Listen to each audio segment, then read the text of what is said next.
God has to bring that forth because there are promises. And part of that says, when two or more are gathered together, and the Spirit of God is within the midst of you, whatsoever you will ask, believing, what's up? He will give it to you. Okay? But you got to have that burning desire in your heart in order to get your Christmas blessings every day of the years of your life. Because within you is the power of imagination. And I heard once someone say, we are God's imagination made manifest. Isn't that a glorious thing? When you look at each other, you say, I behold the Christ in you. And let's say it to 3 people. I behold the Christ in you. I behold the Christ in you. I behold the Christ in you. I behold the Christ in you. That's marvelous, right? Simply marvelous. You know, I love this time of year. I just can't get enough of it.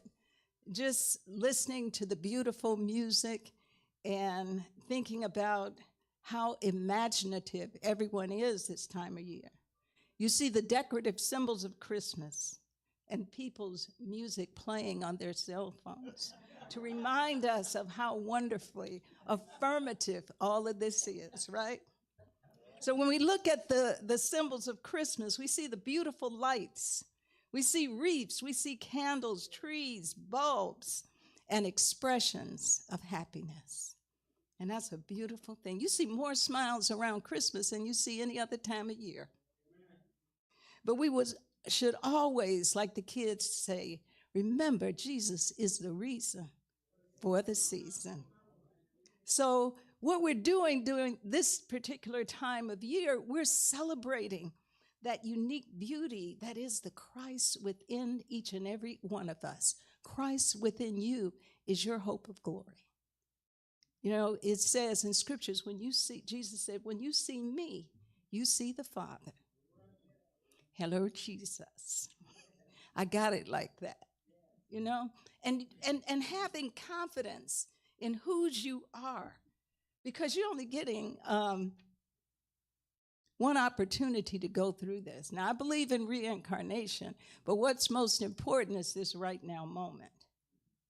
And sometimes we grieve because we lose people around Christmas time. A very dear friend of mine and beloved sister, her husband passed away. And many of you may know Alma Greer, who is a leader in this community. And so being a spiritual leader and guide, we know that there is no death. There's eternal life. Because in our imaginations, we can go back years and we could be fully in the presence of people who've made that transition. I remember once when my mom passed away and I was washing dishes in the kitchen, and all of a sudden I fell down on my knees and I started crying, and then rivers of water start coming out of my eyes. And my mother was sweet and loving and kind, and I could feel her hand over my shoulder. And my mom said to me, she said, baby, stop your crying. How can I love you from eternity when you block me with your tears? She said, find other ways to express love. There are a lot of people out here. She said, when you'd come to the nursing home, people would reach out and touch you. And so as a result of that, when I was over the Uniteens at the children's ministry at Detroit Unity, I used to have the children take teddy bears to the nursing home so they could be ambassadors of love. And one of the kids said, I've never experienced so much love as I received from those people. And so, you know, I know there's a lot of things that are going on in the world that would create an alienation, but we are part of a nation. And we do have the Spirit of God ringing within the chambers of our soul. And there's nothing like letting your own bell ring or let your light shine. Because you're beautiful, and the more happier you are, the more healthier you are. Have you noticed that? When you're happy, it brings about a certain peace upon you. Last night I have these periods when I'm not able to go to sleep. Have anybody ever experienced that? And so I'm laying up there in the bed trying to figure out, how am I going to go to sleep? And so I said, okay, you're going to talk about peace. Obviously, you're not at peace. So you need to do something to bring peace to yourself. So guess what I did? I got to be real. I got up and I started dancing. I said, there's music in my soul. Let me just feel this. And so I was doing that. And then the child in me just got back in the bed and went to sleep.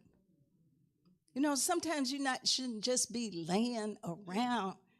You should get up and let that childlike spirit that is within you have hold over you. Because you got something going on that sometimes you're so busy, you don't even recognize it. But you have to seek God in you. It's the God in you that is your hope of glory. And so when I was thinking about speaking about peace, I was saying, like, all this stuff is going on in the world. There's chaos, there's negativity, and some of this keeps us from realizing that greater is he that is within you than anything else that is in the world. And Asia, remember when you were a little girl and you'd come over and you say, Mother, it's like Pleasantville over here. Because it was real quiet all the time because, I just love peace. It just works for me. And guess what? When you go to my grandbaby's house, guess what you hear? Peace. Quiet. She says, Mother, I love it when it's quiet. I don't like all that activity. So when I asked my friends and family to join me here today, I thought about the word God-land. And I said, this is a metaphor for where God resides and bees. And so if there's any place that I would like to be with my friends and my family is in the consciousness and the spirit of God, and landing in a place that is representative of the consciousness of God. And so when we align ourselves with God, we are happier, we're joyful, and we can get up and do a dance. And we can express ourselves in a unique way. When I was thinking about now, how do I get this peace? I was reminded of an ancient Hindu legend. And it reads like this. There was a time when all human beings were gods. But instead of using their quality of being divine for good and noble purposes, they started abusing their divinity. Does that ring true right now? Mm-hmm. So Brahma, the Hindu god, called a council of the lesser gods to consider the question, where shall we hide humanity's divinity? The council said, we will bury humanity's divinity deep in the earth. Brahma said, no, because one day they would dig deep into the earth and find it. Then they said, we will sink their divinity into the deepest oceans.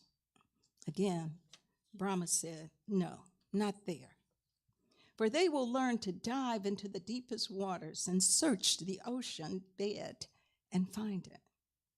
Then the lesser god says, we will take it to the top of the highest mountains and hide it there.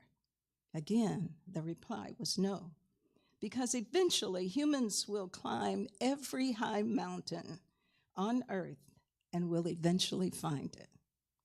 Then the lesser gods gave up and concluded, we don't know where to hide it. There's no place on earth or in the sea that humans will not eventually reach. Then Brahma, in his infinite wisdom, said, here is what we will do.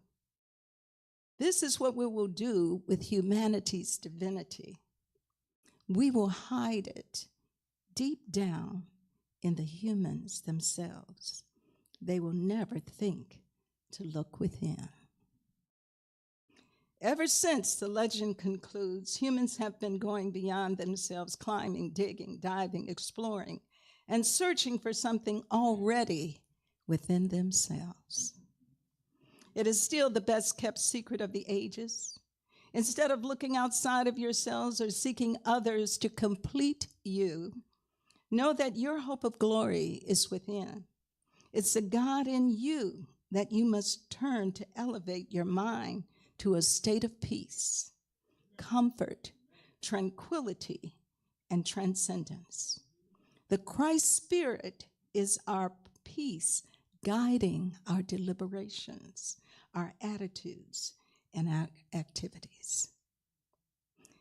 Affirm with me, I am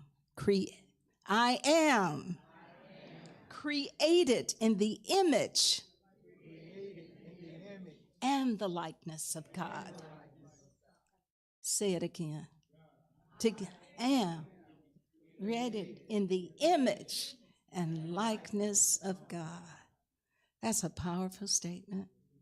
We tend to forget that, and we tend to look outside of ourselves, and we want to be sanctioned by other people as if they have authority to determine the courses of our lives. And it ain't necessarily so. You gotta take the reins, and you gotta do what you're called upon to do. And the only way you're gonna get to the knowingness of what it is that is yours to do in this right now moment is enter into the secret place of the Most High and close the doors. You don't need everybody with you all the time. There's a message, there's a rhythm in the universe that is choreographed for the uniqueness of your